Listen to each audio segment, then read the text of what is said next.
You're watching Action News Now. Storm Tracker weather. Coverage you can count on. Here's a live look over Tehama County. Beautiful for your Monday evening. Some clouds out there, but nothing like we saw last weekend. Yeah, which probably a good thing at this point. Let's check in with Chief Meteorologist Howie Gordon with a look at how tonight is shaping up and what we can expect in the coming days. Howie?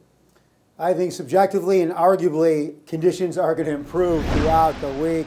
And we're going to even be on the very warm to hot side after seeing winter-like conditions over the weekend. But here's a shot over at our Butte Lake camera in Plumas County looking to the north. That's at about 5,500 feet. Alan told me he hiked a mountain twice as high as that in Hawaii, a little bit on the chilly side up there. And we're seeing snow at this elevation as well. Okay, so overnight, the foreseeable future, a little bit on that chilly side as we drop down into the 40s in the valley. Stronger winds by the middle of the week, but I think to complement that or to overshadow it, if you will, we're going to start to see a nice warm-up here in Northern California.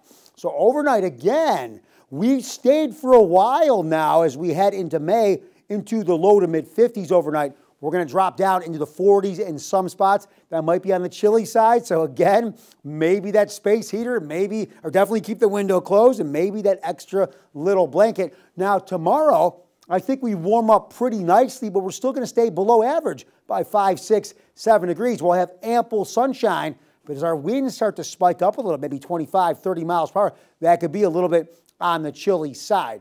All right, why is all of this happening? The storm we talked about that brought winter-like conditions over the weekend, that is behind me, moving off towards the east, while high pressure now building out over the Pacific Ocean starts to head our way. But as this high starts to strengthen and move in, storms to the north that originated in Alaska, not going to impact us in terms of rain or snow, but this interaction with that storm way up there and the high pressure system, that little change and shift in atmospheric pressure and that little tug and pull on one another, that'll spike up our winds Tuesday, Wednesday, and Thursday, with the strongest winds being on Wednesday. But for the most part, high pressure is going to hold and take control of this real estate and continue to provide lots of sunshine and warmer weather, again, with temperatures heading potentially into the 90s by the end of the week. I talked about those winds. We'll be under wind advisories tomorrow. We could see 25 to 35 mile per hour winds